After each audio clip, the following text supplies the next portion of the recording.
அனைவருக்கும் வணக்கம். இன்றைய முக்கிய நிகழ்வுகளை இந்த காணொளியில் பார்க்கலாம். நிப்டி சென்செக்ஸ் பார்த்தீங்கன்னா இன்னைக்கு ஃபிளாட்டா க்ளோஸ் ஆயிருக்கு. HDFC பேங்க் மற்றும் டைட்டன் வந்து நிப்டியோட டிராக் கீழே இழுத்து பார்த்துருக்குது. ஸோ ரைசிங் ஸ்டாக்ஸோட எண்ணிக்கை பார்த்தீங்கன்னா 937, ஃபாலிங் ஸ்டாக்ஸோட எண்ணிக்கை பார்த்தீங்கன்னா 1443. அதாவது மெஜாரிட்டி ஆஃப் ஸ்டாக்ஸ் வந்து கீழே தான் போயிருக்குது.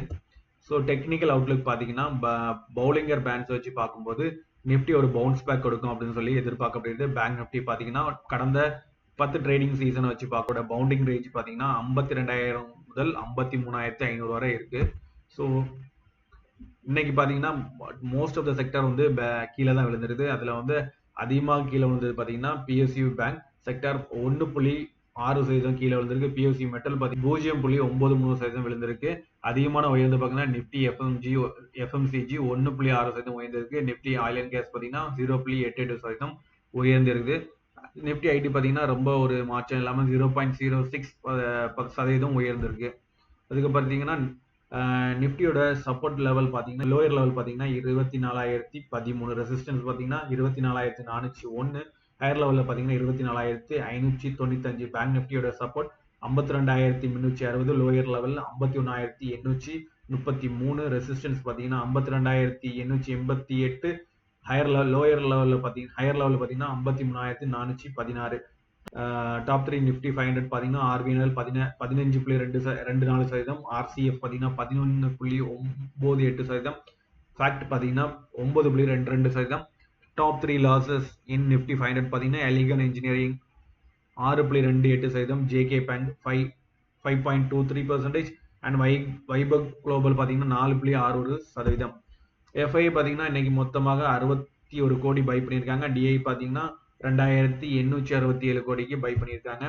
ஸோ கவர்மெண்ட் வந்து PLI scheme for AC and லைட்ஸ்க்கு ஓப்பன் பண்ணியிருக்காங்க. இது வந்து 90 நாளுக்கு ஓப்பன் ஆயிருக்கும் ஃப்ரம் July 15. அதாவது இன்னையிலிருந்து நெக்ஸ்ட் வீக்ல இருந்து 90 நாளுக்கு இந்த PLI ஸ்கீம் ஓப்பன் ஆயிருக்கும். இது வந்து ஸ்பெஷலி ஃபார் AC கம்பெனிஸ்க்கும் LED லைட்ஸ் கம்பெனிக்கும். அதுக்கப்புறம் பார்த்தீங்கன்னா சென்கோ கோல்டு அவங்களுடைய குவார்டர்லி சேல்ஸ் அப்டேட் வெளியிட்டிருக்காங்க. அவங்க எதிர்பார்த்தபடி அக்ஷய திருதிய சேல்ஸ் வந்து 21% உயர்ந்திருக்குது. அதுக்கப்புறம் பார்த்தீங்கன்னா பிரபல இன்வெஸ்டரான டோலி கண்ணா செலான் எக்ஸ்ப்ளோரேஷன் டெக்னாலஜி கம்பெனியில் அவருடைய முதலீட்டை ஹோல்டிங் பட்டனை இன்க்ரீஸ் பண்ணியிருக்காரு. 1.03% இருந்து 1.56% உயர்த்திருக்காரு. அதுக்கப்புறம் பார்த்தீங்கன்னா செமிகண்டக்டர் உத்தரப்பிரதேசம் கம்பெனி ஒரு ப்ரொபோசல் கொடுத்துருக்காங்க. அதாவது 40,000 கோடி அவங்க வந்து செமிகண்டக்டர் கம்பெனியில் இன்வெஸ்ட் பண்ண ப்ரொபோஸ் கொடுத்துருக்காங்க. இதுல வந்து சில கீழே கொடுக்கப்பட்டுள்ள கம்பெனிஸ் வந்து முதலீடு பண்ணியிருக்காங்க. ஹிர்தானி குரூப் வந்து 28,440 கோடியும், கைனஸ் டெக்னாலஜி அதோட சப்சிடரி கம்பெனி 4,248 கோடியும், அதிதக் செமிகண்டக்டர் கம்பெனி 3,751 கோடியும், வாமசுந்தரி கம்பெனி 3,599 கோடியாகவும் முதலீடு செய்யறாங்க. மேன் இண்டஸ்ட்ரீஸ் கம்பெனி வந்து ஒரு மிகப்பெரிய ஒரு ஆர்டர் கிடைச்சிருக்கு. இதுதான் அவங்களுக்கு இந்த ஆர்டர் தான் அவங்களுக்கு கிடைச்ச மிகப்பெரிய ஒரு சிங்கிள் ஆர்டர். இந்த கம்பெனியோட ப்ராஜெக்ட் வேல்யூ பார்த்தீங்கன்னா 1,850 கோடி. கால டூரேஷன் பார்த்தீங்கன்னா 12 மாதத்திலிருந்து 18 மாதத்துல. ஸோ இன்னைக்கு மட்டும் பார்த்தீங்கன்னா இந்த கம்பெனியோட ஷேர் 4.45% உயர்ந்து அதுக்கப்புறம் KSB ஸ்டாக் லிமிடெட் பார்த்தீங்கன்னா அவங்களோட ஸ்பிளிட் பண்ண போறாங்க. அதோட ரேஷியோ பார்த்தீங்கன்னா 1:5. இதோட ரெக்கார்ட் டேட் பார்த்தீங்கன்னா 25 ஜூலை. பவர் கிரிட் கார்பரேஷன் பார்த்தீங்கன்னா 16,000 கோடி பாண்ட் மூலமாக கலெக்ஷன் பண்ண போறாங்க. அதுக்கப்புறம் LNTயோட ரினியூவபிள் டிவிஷன் பார்த்தீங்கன்னா 2 large scale solar PV plants project எடுத்துக்கிறாங்க மிடில் ஈஸ்ட்ல. அதுக்கப்புறம் டொராண்ட் பவர் வந்து 50 மெகாவாட் பவர் கொண்ட ஒரு சோலார் ப்ராஜெக்டை தமிழ்நாட்டில் கொண்டு வர்றாங்க. இந்த ஆர்டிகல் படி என்ன சொல்றாங்கன்னா average revenue per user. So யாருடைய ரெவன்யூ வந்து இப்போ அதிகமா இருக்குது. ஏர்டெல் பார்த்தீங்கன்னா 209 ரூபாய் பெர் யூசர் வந்து எடுக்கிறாங்க. அண்ட் ஜியோ பார்த்தீங்கன்னா 181 அண்ட் வோடாஃபோன் பார்த்தீங்கன்னா 146. ஸோ இந்தியாவோட டாப் 3 மேஜர் டெலிகாம் இண்டஸ்ட்ரி பார்த்தீங்கன்னா Jio 40%, Airtel 33%, Vodafone 18.9% and other network 9.3% இருக்கிறாங்க. கடந்த காலங்களில் ஏர்டெல் ஸ்டாக் பெர்ஃபார்மன்ஸ் மட்டும் 1 இயர்ல 65%, 5 வருஷத்துல 300% கொடுத்துருக்குது. அதுக்கப்புறம் ஒரு முக்கியமான இது பார்த்தீங்கன்னா insurance likely to report robust growth amid market tailwinds. So insurance companies இந்த குவார்டர்ல அதிகமான ஒரு ப்ராஃபிட்டை கொடுக்கும் அப்படின்னு எதிர்பார்க்கப்படுது. இதுக்கு காரணம் என்னன்னா லோ கிளைம் ரேஷியோ, அதுக்கப்புறம் strong motor in growth and health insurance sales.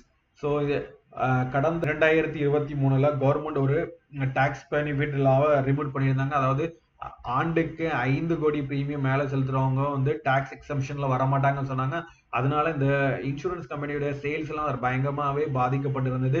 So அதுல இருந்து இப்பதான் ரிகவர் ஆகியிருந்திருக்காங்க. ஸோ இந்த குவார்டர்ல அவங்களுடைய சேல்ஸ் வந்து அதிகமாவே இருக்கும், அவங்களுடைய ப்ராஃபிட் growth அதிகமா இருக்கணும்னு எதிர்பார்க்கப்படுகிறது. இதற்கு முக்கிய காரணம் லோ கிளைம் ரேஷியோ. அதுக்கப்புறம் பாத்தீங்கன்னா இந்த குவார்டர்ல பாத்தீங்கன்னா ஐசிஐசியோட ஏபிஐ growth பாத்தீங்கன்னா 40% எஸ்பிஐயோட ஏபிஐ growth வந்து 18% மேக்ஸ் லைஃபோட ஏபிஐ growth வந்து 19% இருக்கும்னு எதிர்பார்க்கப்படுகிறது. Tesla erases loss. So Tesla வந்து கடந்த வாரத்துல மட்டும் 27% உயர்ந்து அவங்களுடைய டோட்டல் இதுவரை விழுந்த மார்க்கெட் கேபிட்டல் ரைஸ் பண்ணியிருக்கிறாங்க. ஸோ இதற்கு காரணம் என்னன்னா அவங்க வந்து குவார்டர்